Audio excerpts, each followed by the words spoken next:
Thanks, Amy, for the kind introduction. Hello, everybody. Good afternoon. Welcome to the G Healthcare booth. Welcome to our Innovation Theater. Exciting topic this afternoon. It's all about dense breast and the challenges. Just very quickly, dense breast can be both, right? They can hide cancers on a mammogram, and they can increase the incidence of breast cancer. And both are white on mammograms. It's like trying to find a snowball in a blizzard. And this is the topic we're discussing today, especially also the legislative around it. And so let's get right into it. As we know, Liz, maybe I start with you. The current breast cancer screening programs are under discussion, a critical discussion, to move more towards a risk stratification and personalization, especially in the context of breast density. What's your take on this? What do you think needs to change or will change? If you could just talk a little bit about that. So we have new guidelines, I think, in Europe and in the United States that say that we need to alert every woman to her breast density so that she knows that she may or may not be dense. The problem with density is that it seems like it's simple, but it's actually very complicated. Because it's not as simple as saying someone's dense and therefore they're at increased risk. And it appears that the masking effect is actually a lot stronger than the increased risk effect of breast density. So we do well with mammography. We pick up lots of cancers and save lives, but we don't do well enough. Because of the masking effect, we don't pick up cancers early enough in dense breasts. That's why people with dense breasts have a higher interval cancer rate.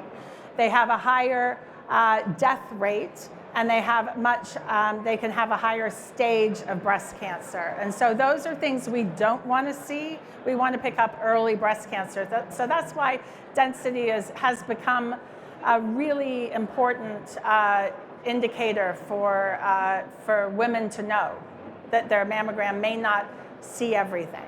Right. So Georgia, I want you to add a little bit on that. What do we need to know about dense breast? What is the challenge here? If you could just, from your perspective, here in Chicago, you see a lot of women every day, a lot of mammograms, so please. So just to add, 40 to 50% of women that we screen have dense breast tissue. And in a large volume practice like ours, for example, that does over 95,000 mammograms a year, you're talking about trying to overcome some limitations with our gold standard for screening, which is mammography, which, like Dr. Morris mentioned, is a wonderful tool. It decreases mortality due to breast cancer, but it's not good enough for women who have BI-RADS density C or D density breasts. So I think it's really important for us to acknowledge the large volume of patients, and then as breast imagers, really our goal is to personalize our breast cancer screening. Can we assess a woman's risk and understand that better and stratify women into categories so that we can choose the appropriate screening tools that are going to be right for them to find those cancers early? So Athina, you share the European experience, and what do you think, regarding the move towards more like a risk-stratified approach? Why is that necessary? And how have you implemented that in your center in Athens, in Greece? Thank you. So it is very important to understand the mammography is extremely helpful, but it's not beneficial equally to all women. And it depends on the breast density, like Dr. Morris, Dr. Spears just explained. Therefore, supplemental screening is necessary. And breast density is an important indicator. It has been integrated into risk models. So we have been using Tyler-Cuzick model in our facility in order to provide personalized screening according to risk factors. And we have been working with risk-stratified screening for the past 5 years at our facility. So we provide each woman, according to their risk, the best supplemental screening tool that we can in order to detect more cancers and to decrease our interval cancer rate. And actually, women do think when they get screening that a cancer if they have a cancer that is detected. So it is important to provide women with the best imaging modality that is needed. Right. So let's talk a little bit about supplemental screening, Liz. At your institution at UC Davis, how do you see, what do you do? A woman comes, gets a digital mammogram, and then? So I think the important take-home point is that women who have dense breasts need something else. They definitely need something else. And you cannot just let them go with just a mammogram. You have to either supplement them with ultrasound. There's ABUS solutions that can do whole breast ultrasound by the technologists, so it's not labor intensive. You can get contrast mammography, which I'm a huge proponent of, that is something that we're starting to use at UC Davis. Many places have used it for over a decade. And then, of course, there's MR. And so for screening, abbreviated MR seems to work just as well as the regular MR. So they have to be offered these tests. The problem is insurers, depending on where you are, may not cover them. And so that is, it's an economic issue that it comes down to, because you know that you're not seeing everything in that breast. You know what test would help, but then the woman has to pay out of pocket, in the United States, sometimes several thousands of dollars, and that's not okay. So that's why legislation is being introduced to make insurers, at least in the United States, support these additional tests when a woman has dense breasts. So a quick follow-up question. When I hear MR, I'm an MR guy, so abbreviated MR protocol, how long is that you use? Well, that's variable. It's usually a pre and a post. Some people add a T2, and some people, because it's so quick, they'll add a second post. I actually argue with a lot of people about this, but you're not actually abbreviating it that much because we're scanning so fast now. My real hope is that we can actually get an ultra-fast MR exam where we're looking at the slope before the background parenchymal enhancement comes in, and you can see cancers before it gets obscured by the BPE. So, and there's actually a couple talks here, and there have been other talks to show that actually works really well.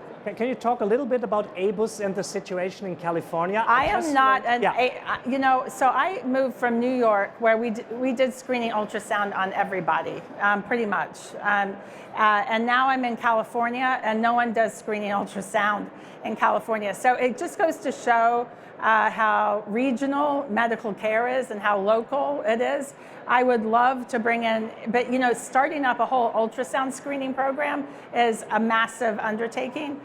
So maybe in the future, I want to get contrast mammo in first, and then we'll get some screening ultrasound. Right. So Georgia, tell us about how is the the workup and the work stream, at your side? What do you do as supplemental screening? So I would just concur with the sentiments that supplemental screening is so critical so we can find those cancers early, find the interval cancers, and reduce mortality above and beyond mammography alone. So in our practice, it's a very large volume practice. I spearheaded implementation of automated breast ultrasound back in 2015, late 2015. We've done over 100,000 exams with this particular modality. Definitely open to and using other imaging modalities as well for dense breast, but really our primary focus was to screen women who had dense breast tissue who were of average or intermediate risk in our practice. And so the way that we implemented it is a very, very concerted effort. It requires administration, it requires technical support, it requires the radiologists to really be on board with the fact that they are going to be reading a new modality that is going to impede on their time. But our practice has been extremely successful, and I think the reason for that is, number one, we don't have ultrasound technologists in our practice. Ultrasound has no ionizing radiation. We, as a practice, decided to implement automated breast ultrasound because we can apply it to really all the women that have dense breast tissue type.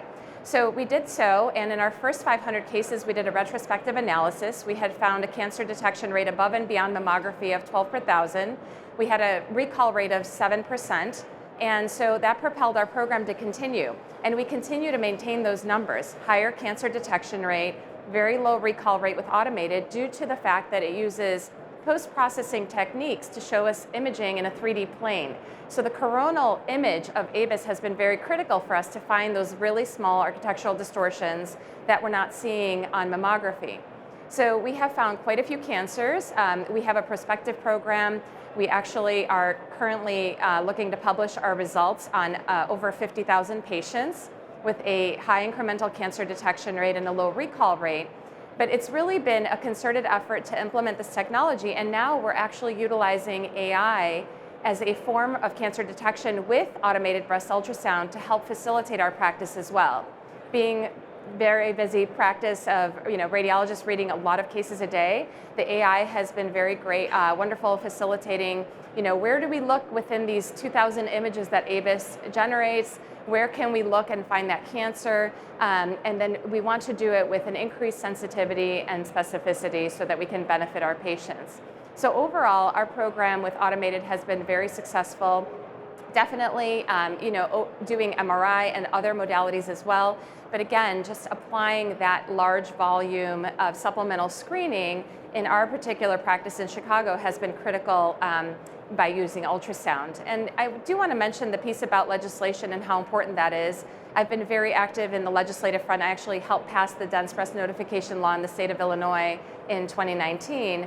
And we do have reimbursement legislation. And reimbursement is so critical because not only do we want to provide these tests, but we also want to be able to have the patients afford them. And we want to ensure that we don't increase the barriers to patients, like, can they afford the test? Is their insurance going to cover it? And so in the state of Illinois, luckily we have reimbursement legislation, and I'm working with some national organizations to see if we can pass this on a national level too, so that we can really support supplemental screening across the nation in all states, whether or not they have reimbursement legislation at this time, so that we can offer these life-saving tests. Great, thank you, Georgia. Athina, listening to what Liz and Georgia just shared, give us your perspective, in Athens. How, for all Europe. Yes. I mean, so in contrary to the USA, I'm so impressive with all the work that you have been doing. In Europe, the situation is a bit different because we're not obliged to inform women until 2 years ago. So we're striving for many years along the Dense Breast Info with Dr. Wendy Berg and also with Joanne Puskin to disseminate all this knowledge and to provide healthcare professionals on how important the implications, the knowledge about the implications of breast density are. So until now, there is the physicians are not obliged to inform women, and also we are not obliged to write on the report about breast density composition. So we are moving a bit slower, but now with the USOBI guidelines that came out about a year ago, this is extremely helpful because they do suggest that supplemental screening is necessary for women between the age of 50 to 70 with breast MRI every 2 to 4 years, or if MRI is not accessible, to have as an alternative breast ultrasound. And also they highlight the importance of informing women about their breast density. So we're moving ahead a bit slowly, I would say, comparing to what you're doing here in the USA, but this is very, very promising. Are these recommendations that USOBI, launched? Yes, those guidelines were launched by USOBI. Now, in our practice, we've been working with ABUS since 2017. So we used to work with handheld breast ultrasound since 1995, so we had a lot of experience. We recognize the limitations of handheld breast ultrasound. It's not a standardized technique, the small field of view, and also it's time consuming, so we don't have a lot of radiologists being able to perform handheld ultrasound. There's shortage of manpower across Europe. So with ABUS, it is extremely helpful and very convenient because it provides us, we don't perform the examination, the scanning is done by a technician or a nurse that has been very well experienced. and educated, so we save a lot of time from scanning. And also we have published our results, and we have detected 4 additional cancers per 1,000 women screened, cancers that were seen only on ultrasound and not on mammography or on DBD. Also, I have to highlight that we have recruited 2,000 women that we evaluated the performance between DBD versus handheld versus ABAS, and also with adding ABAS to DBD, we detected 4 additional cancers. So it is important to recognize the need to supplement screening even if DBD is performed instead of 2D mammography. Right. Yes. Thank you, Athena. I'm looking at Liz. She's missing the ABAS in California. Are you? Yeah, definitely. Yeah. So you just heard, Georgia and Liz, the USOBI recommendations, but the FDA has also announced, that all mammography sites will be required to notify patients of their breast density. I think it's September next year. So what do you think? What do you think about that? And You take that. yeah. So I think that's critical. So as of now, 39 states have this dense breast notification legislation, but not all states do. So I think the recognition by the FDA that dense breasts are important to recognize, and the fact that they have approved this for 2024 means that we as a nation have to be having the conversation about what does our breast practice look like, what modality can we utilize as a supplemental screening tool that will aid the women with dense breasts to ensure that we find those cancers early. And I think that the next step is really, can we create a federal legislative piece that's going to allow for reimbursement of supplemental screening?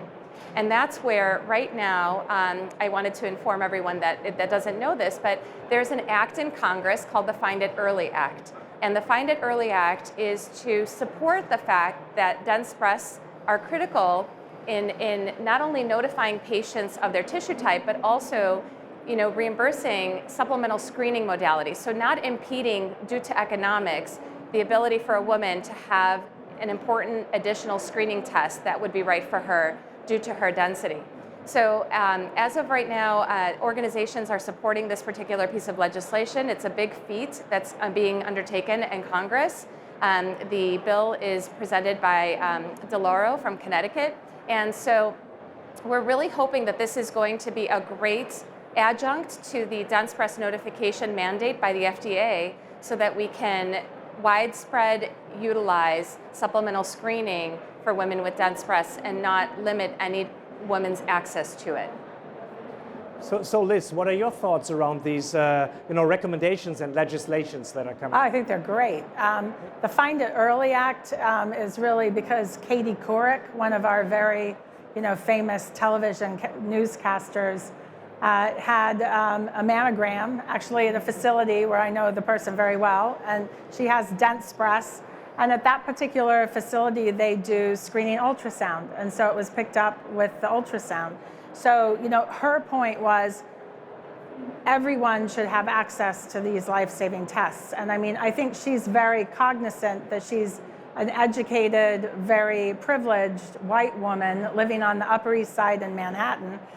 So she had access to these tests. But what about all the other women out there who don't? And I think that's what we really need to think about. And we really need to, get around legislation so that they are also able to get these additional tests that can be life-saving. So I'm all for it. No, that's awesome to hear. But I want to say one thing about density. Density, it's not really it's so much more complicated than that. There's patterns of, So it's not ABCD only. Right, I'm looking, the B here, to me, needs to have a screening ultrasound because it has a very, complicated pattern on the mammogram. So, I think with AI, we're going to get so much more information about who are the women who could have a hidden breast cancer due to density. And I think we're going to be supplemental screening the majority of women. And it's not just these very dense women. I think we'll be giving, ultrasound, contrast mammo, MR, depending on risk, to the B category, the C category, and the D category. I mean, because it's not. I think we're starting. It's important to have a place to start, which is where we're talking about density, but it's much more complicated. I'm glad you mentioned AI, Liz. Will it be our invisible friend helping us run faster? Yes. So where do you see the added value of AI? Like in ultrasound? Or everywhere, yes. Ultrasound for sure. Ultrasound, and there's a lot of ultrasound AI algorithms out there. Well, not a lot, but a few. But no, with just there's going to be a couple of papers this week here at the RSNA talking about risk prediction off the mammogram. And it outperforms any traditional risk models like the Tyrer-Cuzick or anything like that. So I think in the next, I'd say, couple of years, we're going to be able to see that our AI algorithms can stratify better than what we're able to stratify these days using just visual assessment and our current tools. So the radiologist's dream is, don't show me the normals, Liz, right? And right. So, but this is far from being trivial. What is normal, or there are normal abnormalities in medicine. So like in 5 years from now, do you think before you see a mammogram, like an AI has already looked at it and stratified it? But you're talking about detection, AI for detection, Yeah. and we're already there. I'm not kidding. We wrote a paper for radiology that where we believe that standalone AI for breast imaging is ready. It is ready, and so and that's looking at a whole bunch of different algorithms out there. I don't think anyone's going to roll it out tomorrow and not look at the 60% that were supposedly normal. But I would say in the next year or two, we will be. I think, and the other thing about the risk algorithm, that's what I'm talking about, not the detection algorithm, the risk algorithm, looking at the image and saying, this woman has a certain amount of risk based on the pattern, the amount of tissue, who knows what it's looking at, frankly. Right. But we'll be using that, I think, in a couple of years. Great, Liz. So Georgia, I saw you nodding several times. Have you implemented AI capabilities in your daily work when it comes to imaging women for breast care? Yes. And where do you see the role in the future? Those are great questions. I definitely have a passion for this innovation, and we have numerous AI programs that we've implemented in our practice, one of which is objective density measurement through mammographic imaging. So that's one area we implemented it. Detection is another area, both for mammography and ultrasound, which has been around for a long time. But the ultrasound piece for ABIS is a newer piece that we've been using, and we've been one of the first centers to use it for that particular application. The other application, as Dr. Morris just mentioned, is risk. And so we actually are conducting research right now in our practice using a deep learning algorithm to help assess risk based on imaging. And so utilizing that information to stratify women is going to be critical, I think, for the future of our practice, because we want to accurately assess the risk. There are models out there. Tyrer-Cuzick tends to overestimate depending on how you look at it. Some models weren't very inclusive from a health equity perspective and really looking at the diverse population of patients that we screen. And so when we can risk stratify more accurately, then we can tailor our screening approach, and then AI becomes an endless possibility. We also utilize AI for image quality purposes in our practice. We have it in play.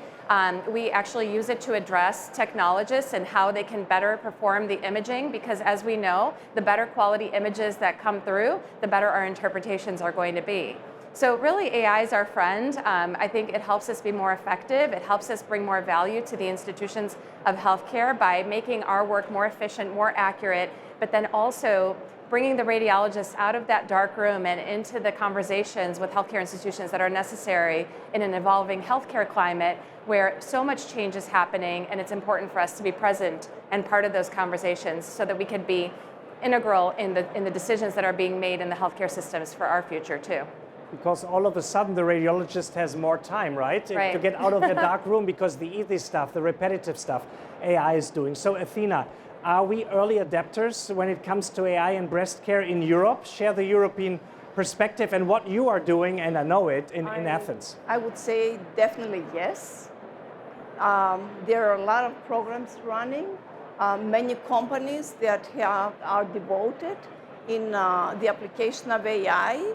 And from my perspective, I would say that AI is a great companion. So the radiologist is not alone anymore in the dark room. He has a great friend. So we should embrace AI because it can make us more confident. We perform better, especially when we get exhausted by the end of the day with a high workflow. It makes us more confident. Also, I would like to share my experience from my patients because they know that we've been working with AI for both ABAS, also for DBD and for mammography.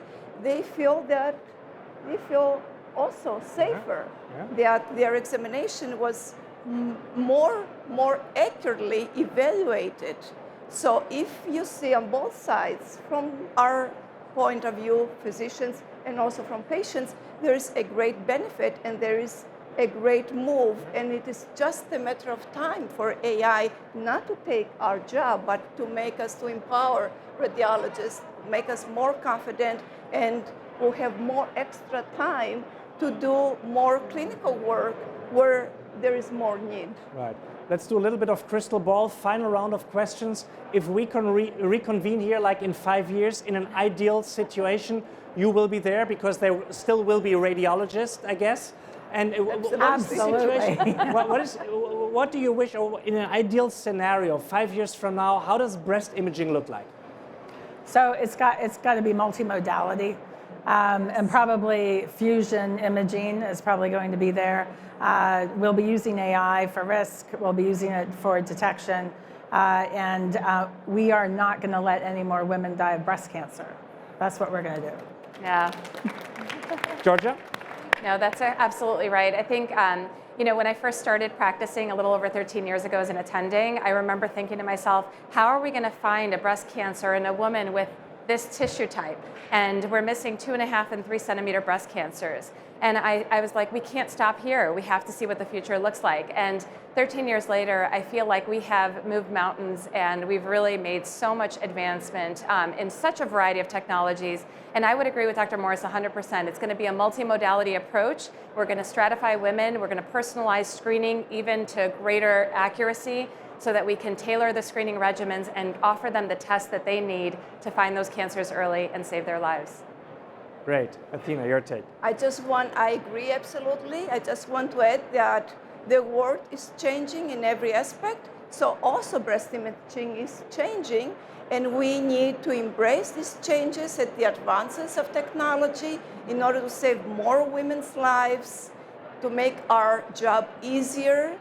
We'll be more happy, it will be simpler, and of course, supplemental screening is here to stay.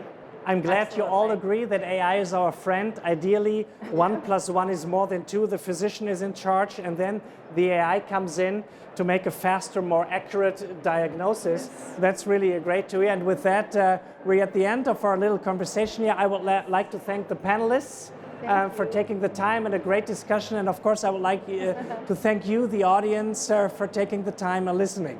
And don't forget to take a look at our booth, where we're happy to help you create a world where healthcare has no limits. Have a great RSNA. Thank you. Thank you.